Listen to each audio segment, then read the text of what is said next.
Kita akan melihat firman Tuhan yang akan kita lihat bersama-sama dari Yesaya 40. Kita lihat bersama-sama daripada kitab Yesaya 40 ayat 28 sampai dengan ayat 31.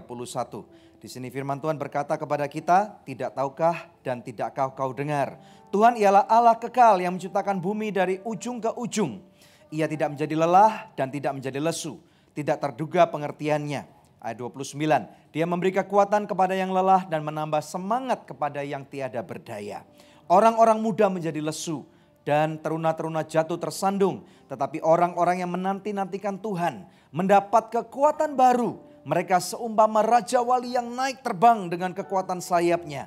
Mereka berlari dan tidak menjadi lesu. Mereka berjalan dan tidak menjadi lelah. Berapa banyak di antara Anda, termasuk pemirsa yang ada di studio pada saat ini, berapa banyak di antara Anda yang percaya bahwa Tuhan tidak pernah meninggalkan Anda? Boleh lihat tangannya? Ya, puji nama Tuhan. Kita berikan kemuliaan yang paling meriah buat Tuhan. Ya, pemirsa sekalian, dengar baik-baik. Di dalam kehidupan kita, setiap orang punya masalah. Siapa yang pernah punya masalah? Saya pernah punya masalah, Jacqueline pernah punya masalah ya. Bahkan pada waktu kita melihat kilas balik di dalam perjalanan pelayanan kami di Anugerah Ministries, puji nama Tuhan, 12 tahun loh pemirsa sekalian ya.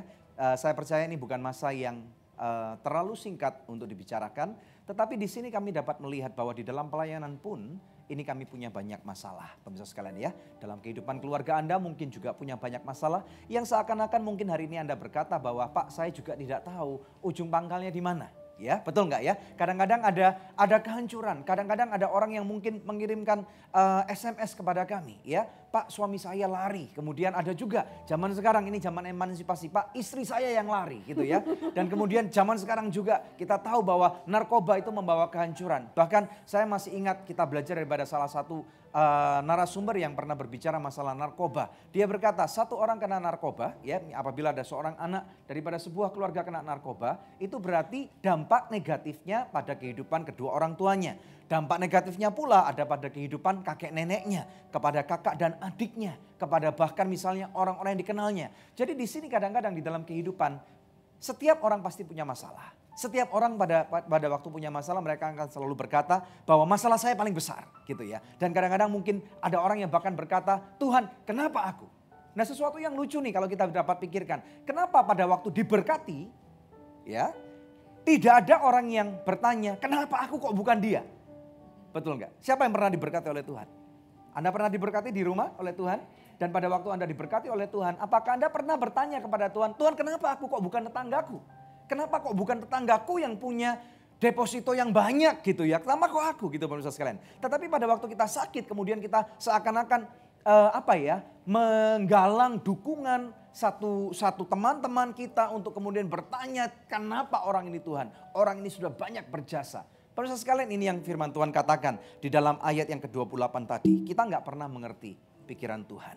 Pada waktu Anda mulai berpikir bahwa Anda mengenal Tuhan. Guess what? Di titik itulah sebenarnya Anda akan melihat ada satu titik baru.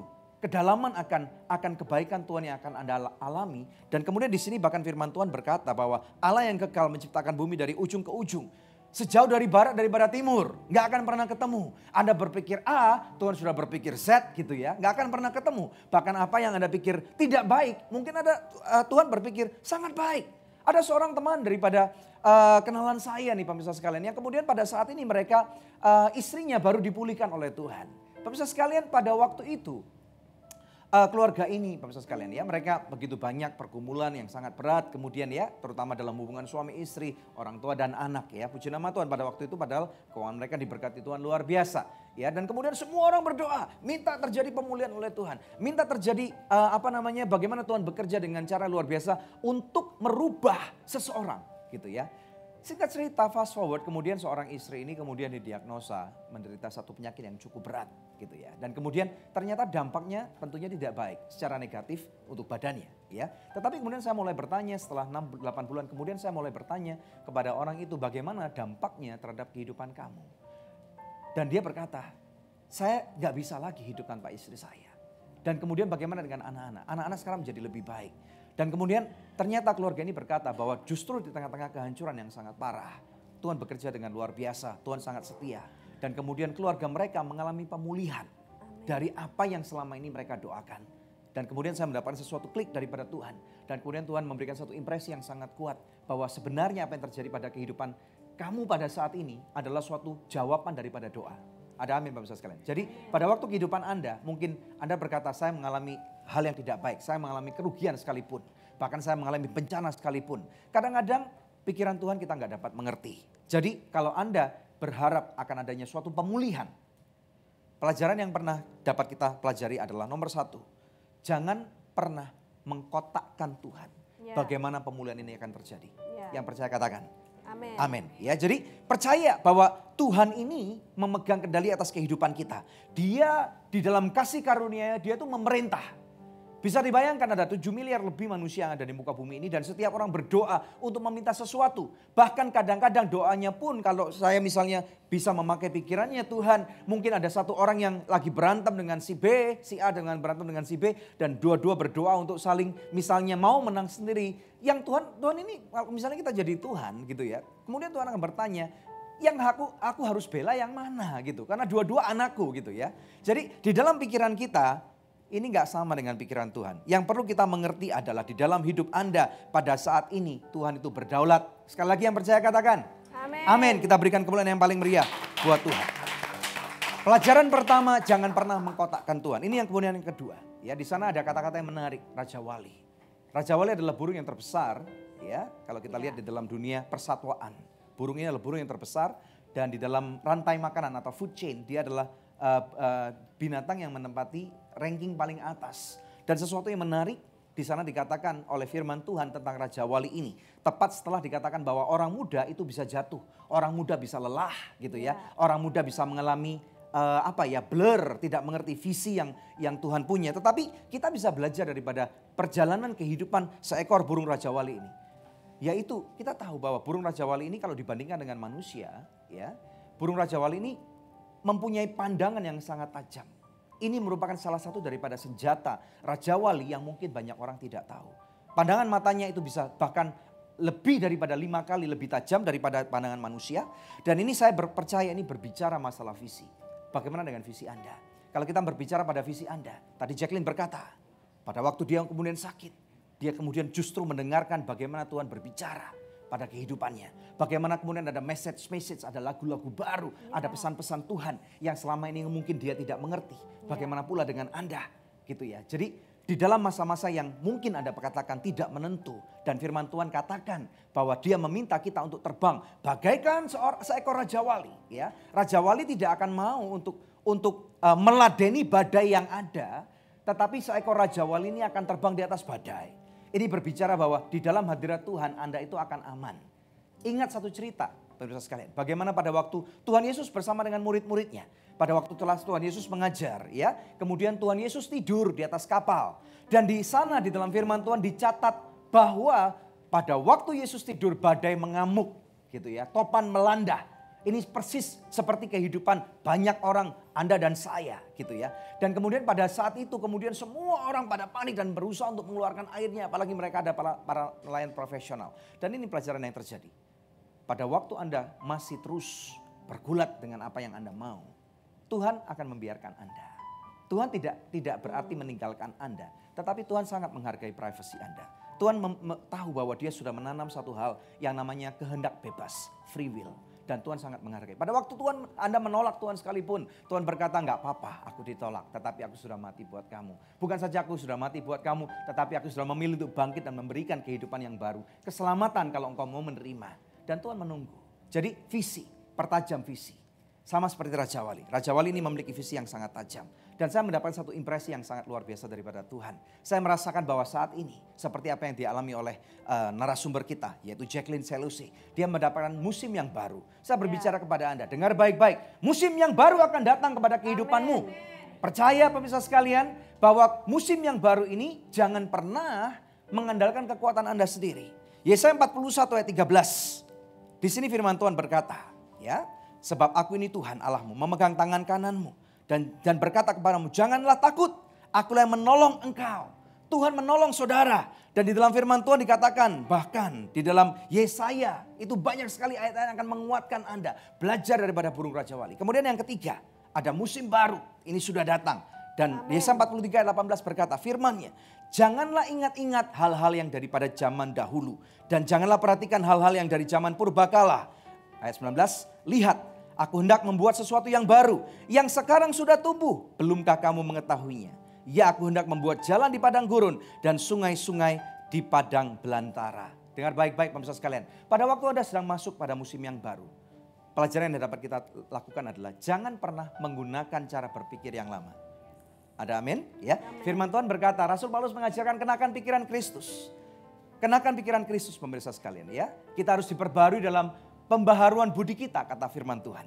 Supaya kita tahu bahwa di dalam musim yang baru ini Tuhan berkata kepada Anda yang menyaksikan. Siapapun termasuk yang ada di studio pada saat ini ya. Jangan gunakan pengertian akan Tuhan dengan model yang lama. Kita lihat dalam dunia bisnis atau dunia teknologi sekalipun.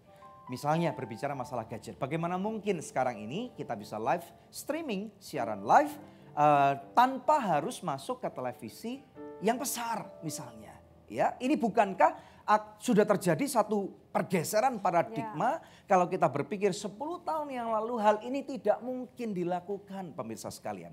Jadi hal yang sama dengan kehidupan Anda. Dengar baik-baik Anda menyaksikan. Ya Anda, Tuhan sedang berkata sesuatu kepada Anda. Musim yang baru itu sudah datang. Amen. Jangan lagi mengenakan pengertian akan Tuhan dengan menggunakan tahun yang kemarin bahkan. Apalagi tahun 2000 ya. Saya masih ingat pada waktu tahun 2000 anak saya masih kecil. Itu sudah lahir pemirsa sekalian ya. Dan waktu itu lucu banget gitu pemirsa sekalian. Guess what? Sekarang anak saya sudah 17 tahun pemirsa sekalian. Saya tidak bisa memperlakukan putri saya seperti pada waktu dia bayi. Gitu ya. Dia nggak akan nyaman, dia akan berontak, dia akan berkata, Daddy, aku sudah nggak lagi bayi, tetapi aku sudah menjadi seseorang yang 17 tahun. Give me space, give me freedom. Hal yang sama pemirsa sekalian. Ya, di dimensi ini ada sesuatu yang besar yang Tuhan akan lakukan. Siapa yang percaya? Di tempat ini Anda percaya? Nova Anda percaya? Bu Anita Anda percaya? Ya, Christine Anda percaya? Ya, Desi Anda percaya? Yang percaya katakan, amin. Win Anda percaya? Ada dimensi besar. Mario Anda percaya? Ada sesuatu yang baru yang Tuhan mau lakukan di dalam kehidupanmu. Ya, jangan lagi kenakan pikiranmu yang lama, tetapi kenakan pikiran Kristus. Karena di dalam pikiran Kristus itu adalah pikiran yang selalu progresif. Ya, ada dinamika. Roh Kudus yang kita tahu bahwa Roh Kudus tinggal di dalam kehidupan kita. Ada amin enggak ya? Roh Kudus ini adalah roh yang dinamis, roh yang aktif. Roh Kudus itu enggak kuno. Roh Kudus itu bukan, saya tidak berbicara bahwa Roh Kudus mengikuti perkembangan zaman. Perkembangan zaman ngikutin Roh Kudus. Yes, ada amin gak pemirsa sekalian? Karena apa? Di dalam firman Tuhan dalam kitab Kisah Para Rasul dikatakan kita ini boleh bergerak, kita ada. Segala sesuatu diciptakan oleh karena dan untuk Kristus. Oleh karena itu pemirsa sekalian, kita hidup di dalam suatu zaman yang begitu dinamis. Ini terjadi bukan karena teknologi saja. Tetapi karena Roh Kudus menginginkan ini terjadi. Dan oleh karena itu saya akan tutup dengan satu pesan. Ya, Raja Wali itu rata-rata. Zaman sekarang itu hidupnya kira-kira ya 20 tahun, 30 tahun. Tetapi saya membuat satu pembelajaran. Ternyata ada juga loh Raja Wali yang bisa hidup sampai 70 tahun. Wow. Rahasianya apa? Rahasianya apa? Ini yang terjadi. Dengar baik-baik. Ini mirip sekali dengan apa tadi yang kita dengar dalam suatu kesaksian. Di tengah-tengah usia dia kira-kira 30, kira-kira 40 tahun. Ya, Raja Wali ini kan gak bisa potong rambut gitu ya. Dan gak bisa potong kuku. Betul ya, gak bisa manikur, gak bisa pedikur. Ya, gak bisa refleksi gitu ya. Jadi bulunya itu semakin lama kan semakin tebal dan semakin berat. Gitu ya. Terus kemudian kukunya semakin lama kan semakin panjang. Dan kemudian lama-lama gak sekuat dulu. Dan paruhnya gak bisa lagi mencabik daripada binatang buruannya. Kemudian cakarnya juga sama seperti itu. Jadi yang terjadi Raja Wali ini harus memilih. Dia mau mati atau dia mau hidup lebih panjang lagi dalam musim yang baru. Dengar baik-baik pemirsa sekalian.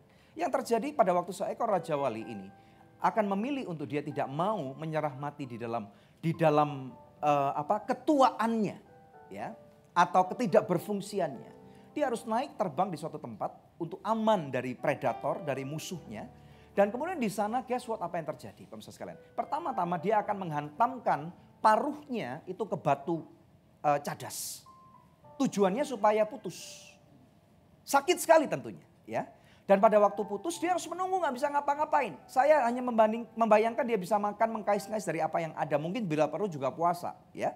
Dan kemudian sampai timbul paruh yang baru, yang kuat. Dan kemudian dari sana yang kedua dia akan cabutin bulu-bulunya. Ya, dan itu sakit sekali. Oke? Dan kemudian dia akan menunggu sampai dia ini menjadi gundul. Dan kemudian pada waktu gundul lama-lama dia akan timbul bulu yang baru. Oke? Dan kemudian yang ketiga bukan hanya itu, dia juga akan cabuti kukunya yang panjang-panjang yang udah jelek itu. Dia manicurein sendiri. Dan kemudian itu akan sangat perih sekali. Dia udah gak bisa literally, dia ini exposed dengan bahaya. Gitu ya. Sekali dia diserang mungkin dia akan mati gitu ya. Dan tetapi dia harus menunggu, dan ini proses ini kira-kira diperlukan waktu sekitar 150 hari. Tetapi guess what?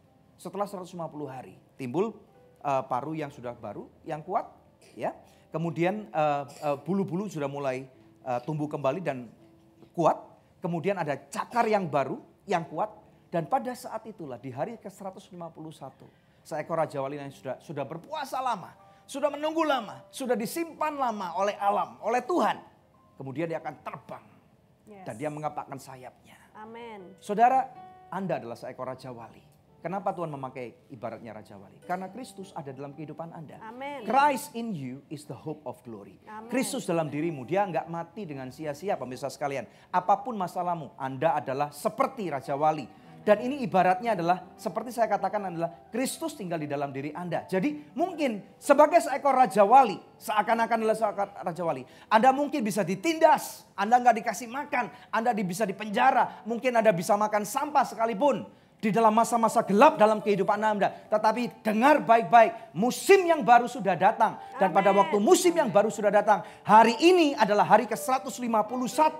Dan pada waktu Anda percaya bahwa Roh Kudus tinggal dalam kehidupan Anda, roh yang tinggal dalam diri Anda itu lebih besar daripada semua musuh, daripada semua tipu daya musuh, daripada semua apapun. Bahkan all hell break loose sekalipun, Tuhan tidak takut dan Tuhan percaya bahwa Anda akan sanggup. Karena Tuhan yang kita sembah di dalam nama Tuhan Yesus Kristus adalah Tuhan yang luar biasa. Yang percaya katakan amin. Yang percaya katakan amin. Yang percaya katakan amin. Oleh karena itu saya deklarasi kepada setiap daripada pemirsa Good News. Anda yang menyaksikan ataupun siapapun yang ada di studio. New season has come. Musim yang baru sudah datang dalam kehidupan Anda. Jangan lagi melihat ke belakang. Karena pada waktu Anda melihat ke belakang Anda gak bisa maju ke depan. Ya, lihat ke depan, di sana Tuhan sudah men-set poin-poin. Lihat mulai dari sekarang ini. Pada waktu Anda punya masalah, lihat titik akhirnya dari titik awal. Bayangkan apa yang Tuhan inginkan. Pertajam visi yang Anda punya. Ya, walaupun saat ini Tuhan sedang menyimpan Anda, jangan takut. Karena Tuhan tidak pernah meninggalkan kehidupan Anda. Anda diberkati? Amen. Dengan Good News episode 400 ini, mari kita berdoa bersama-sama. Pemirsa sekalian, ya. Bapak, saat ini kami mau berdoa untuk setiap pemirsa Good News.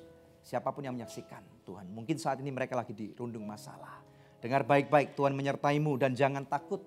Musim yang baru sudah datang pada kehidupan pemirsa sekalian. Oleh karena itu terimalah kebaikan Tuhan. Di dalam nama Bapa, Putra dan Roh Kudus. Di dalam nama Tuhan Yesus Kristus. Pengharapan yang kau harapkan di dalam Kristus Yesus tidak akan pernah sia-sia. Di dalam kasih karunia-Nya Anda akan melihat bagaimana Tuhan berkarya. Dan saya katakan ada pintu-pintu yang akan terbuka. Ada kesembuhan terjadi. Dengan bilur-bilur Yesus. Aku perintahkan sekarang juga sembuh. Pemulihan keluarga terjadi. Engkau kepala dan engkau bukan ekor. Engkau naik dan engkau tidak turun. Akan ada satu dimensi baru yang Tuhan akan percayakan di dalam kehidupan Anda sekalian, pemirsa sekalian. Dan jangan takut, jangan takut. Iblis bisa rencanakan kehancuran. Tetapi di dalam kehancuran itu Tuhan bisa lakukan sesuatu yang dahsyat. Dan ini akan terjadi untuk mendatangkan kebaikan. Terima pemirsa sekalian, terima. Di dalam nama Bapa, Putra dan Roh Kudus. Dalam nama Tuhan Yesus Kristus. Aku melepaskan berkat yang diberkati Tuhan. Katakan. Amin. Berikan kemuliaan yang paling meriah buat Tuhan. Haleluya.